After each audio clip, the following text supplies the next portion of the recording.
अस्सलामुअलैकुम दोस्तों, आज की वीडियो में हम जानेंगे नेक्स्ट 3 ब्रांचेस ऑफ बायोलॉजी के बारे में, जो कि है हमारे पास टेक्सोनमी, पैलियोंटोलॉजी एंड एंटोमोलॉजी। तो चलिए बिना देर किए हम अपनी आज की वीडियो को स्टार्ट करते हैं। तो सबसे पहले है हमारे पास टेक्सोनमी। सबसे पहले हम टेक्सोनमी की टर्मिनोलॉजी को समझ लेते हैं। टेक्सोनमी जो है तो ये हमारे पास 2 ग्रीक वर्ड से मिलकर बना है। टेक्स जो है ये ग्रीक वर्ड टेक्सेस से लिया गया है, जिसका मतलब होता है क्लासिफिकेशन, और नोमी का मतलब है नेमिंग सिस्टम। और इसके अलावा एक्स के बाद लेटर ओ आया है। यहाँ पे ओ जो है तो ये एज अ वोवल यूज़ हुआ है ताकि हम इस लफ्ज़ को आसानी से प्रोनाउंस कर सकें। तो क्या मतलब हुआ इसका? Classification and naming system.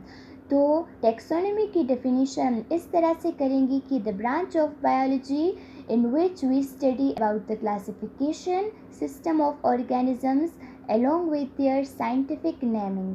यानी कि टेक्सोनमी में हम पढ़ते हैं ऑर्गेनिजम्स के बारे में, उनकी क्लासिफिकेशन के बारे में, यानी कि किस तरह से उनको क्लासिफाई किया गया है। फिर हम उनके साइंटिफिक नेमिंग भी पढ़ते हैं कि साइंटिफिक वे में उनको कौन से नेम्स दिए गए हैं, लाइक उनकी फैमिली क्या है, उनकी स्पीशी क्या है, वगैरह वगैरह।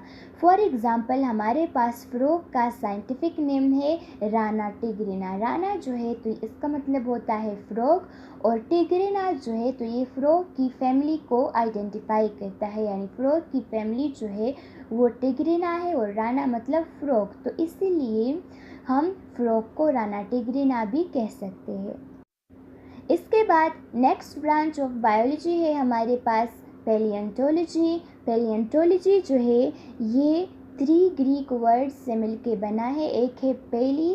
पेली का मतलब है फॉसिल्स, ऑन्टू मतलब बीइंग, और लॉजी का मतलब है टू स्टडी या फिर टू नो। तो फॉसिल्स, बीइंग, टू स्टडी, इसका मतलब है कि फॉसिल्स को स्टडी करना। अगर हम इन तीनों अल्फाज को ज़रा सा सीक्वेंस दें तो क्या मतलब हुआ इसका कि फॉसिल्स को स्टडी करना। फॉसिल्स क्या है? Dead remains of an organism, यानी डेड रिमेन्स नहीं, रिमेन्स ऑफ एन ऑर्गेनिज्म। यानी फॉर एग्ज़ाम्पल एक ऑर्गेनिज्म है, वो मर गया तो उसकी बॉडी के जो हिस्से रह जाते हैं वो उस ऑर्गेनिज्म के डेड रिमेन्स होते हैं या फिर उसके फॉसिल्स होते हैं। यानी कि इसमें हम ऑर्गेनिजम्स को स्टडी करते हैं, लेकिन इस तरह नहीं कि वो लिविंग है। इसमें हम ऑर्गेनिजम्स के डिफरेंट पार्ट्स को स्टडी करते हैं जब वो मर जाए। फॉर एग्ज़ाम्पल हम जो कहते हैं कि डायनासोर्स थे, पहले मिलियन सालों पहले इस अर्थ पे डायनासोर्स भी थे, ठीक है, डायनासोर्स भी थे जो कि अब एक्सटिंक्ट एनिमल्स है। एक्सटिंक्ट एनिमल्स वो एनिमल्स होते हैं दोस्तों जो ख़त्म हो चुके हैं, चाहे किसी भी फैक्टर की वजह से हो, लेकिन वो ख़त्म हो चुके हैं, वो अब इस दुनिया में नहीं पाए जाते। और एक होते हैं इंडेंजर्ड एनिमल्स। इंडेंजर्ड एनिमल्स वो एनिमल्स होते हैं दोस्तों जो अभी स्टिल प्रेजेंट है, यानी इस अर्थ पे प्रेजेंट होंगे लेकिन वो ख़तरे में होंगे, ठीक है। वो इस अर्थ पे तो आज प्रेजेंट है, लेकिन कल को उन्हें ख़तरा है कि वो कहीं एक्सटिंक्ट एनिमल्स ना बन जाए डिफरेंट फैक्टर्स की वजह से, लाइक हैबिटेट लॉस वगैरह। अब आजकल फॉर एग्ज़ाम्पल एक इंडेंजर्ड एनिमल की एग्ज़ाम्पल हम ले लेते हैं तो वो हमारे पास मारखोर भी आता है उसमें, जो कि पाकिस्तान का कौमी जानवर है, तो वो भी इंडेंजर्ड एनिमल है। अच्छा, तो हज़ारों सालों पहले जो था तो हमारे पास अर्थ पे डायनासोर्स थे। अब डायनासोर्स को साइंटिस्ट ने देखा नहीं था, तो उन्होंने कैसे बताया हमें डायनासोर्स के बारे में? तो उन्होंने डायनासोर्स के बारे में स्टडी किया बाय देयर फॉसिल्स। उन्हें उनके स्केलेटन वगैरह मिले जिसके ज़रिए से साइंटिस्ट ने उन्हें स्टडी किया। फिर उन्होंने हमें बताया कि जी ये जो है तो ये मिलियन सालों पहले एक एनिमल था जो कि अब नहीं है, चाहे जिस भी फैक्टर की वजह से हो। चलिए अब हम जान लेते हैं इंटोमोलॉजी के बारे में। लेकिन दोस्तों इंटोमोलॉजी के बारे में जानने से पहले अगर आप हमारे चैनल पर नए हैं या अभी तक आपने हमारे चैनल को सब्सक्राइब नहीं किया सो प्लीज़ सब्सक्राइब और चैनल। चलिए अब हम दोबारा से अपने लेक्चर को कंटिन्यू करते हैं। सो एंटोमोलॉजी की भी सबसे पहले हम टर्मिनोलॉजी जान लेते हैं। एंटोमोलॉजी जो है ये भी दो ग्रीक वर्ड से मिलके बना है, ठीक है। एंटोमो नहीं, एंटोम, ENTOM, एंटोम जो है तो ये ग्रीक वर्ड एंटोमोन से लिया गया है, जिसका मतलब होता है सेगमेंटेड, यानी हिस्सों में डिवाइड किया हुआ, हिस्सों में डिवाइड किया गया, ठीक है। और यहाँ पे दोबारा से ओ आया है एज द वोवल, और ये भी बिल्कुल उसी तरह काम कर रहा है, यानी इस वर्ड को प्रोनाउंस करने में हमारी हेल्प करता है ताकि हम इसको अच्छी तरह से प्रोनाउंस कर सकें। अब इसके बाद है लॉजी, तो अगेन लॉजी का वही मतलब है, टू स्टडी, टू नो। अब इंटोमोन का मतलब क्या हुआ दोस्तों? सेगमेंटेड बॉडी, यानी कि सेगमेंटेड बॉडीज़ को स्टडी करना।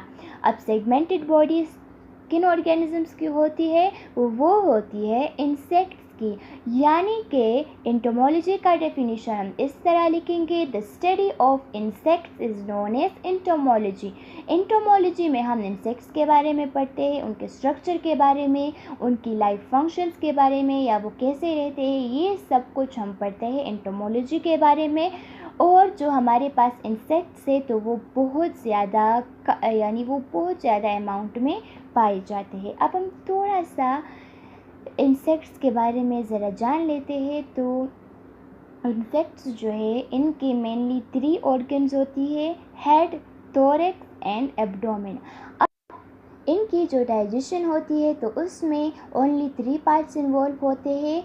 वो कौन कौन से हैं? वो है हमारे पास foregut, midgut and hindgut. Gut जो है वो हम किसी भी डाइजेस्टिव ऑर्गन को कह सकते हैं। तो फोर गट यानी उसी तरह बिफोर से BE हटा दे तो फोर रह गया, तो फोर गट बन गया। फिर है मिड गट, तो ये जो है ये फोर गट और हाइंड गट के दरमियान है, इसलिए हम इसको मिड गट कहते हैं। और फिर से हाइंड गट, तो बिहाइंड से BE हटा दे तो हाइंड रह गया, और इसको हम कहते हैं हाइंड गट। इसके अलावा इंसेक्ट्स को हम आर्थ्रोपोडा भी कहते हैं। आर्थ्रो का मतलब होता है जॉइंटेड, और पोडा का मतलब होता है फुट, यानी जॉइंटेड फुट। अगर हम देखें तो इंसेक्ट की हर एक सेगमेंटेड पार्ट, यानी हेड से, थोरैक्स से और एब्डोमेन से एक साइड पे 2 पैर निकलती है, दूसरे साइड पे 2 पैर निकलती है, तो एक जगह से पेयर्स में फुट निकलती है, इसीलिए हम इनको आर्थ्रोपोडा कहते हैं। और इनकी ये पेयर वाले जो लेग्स है ये मिलके इनको 12 लेग्स प्रोवाइड करते हैं, ठीक है। सो फ्रेंड्स, ये थी हमारी आज की वीडियो जिसमें हमने जान लिया टेक्सोनोमी के बारे में, पैलियोंटोलॉजी के बारे में और एंटोमोलॉजी के बारे में। उम्मीद करती हूँ आपको समझ आ गई होगी। चलिए मिलते हैं नेक्स्ट वीडियो में, तब तक आप अपना ख्याल रखिए। वस्सलाम।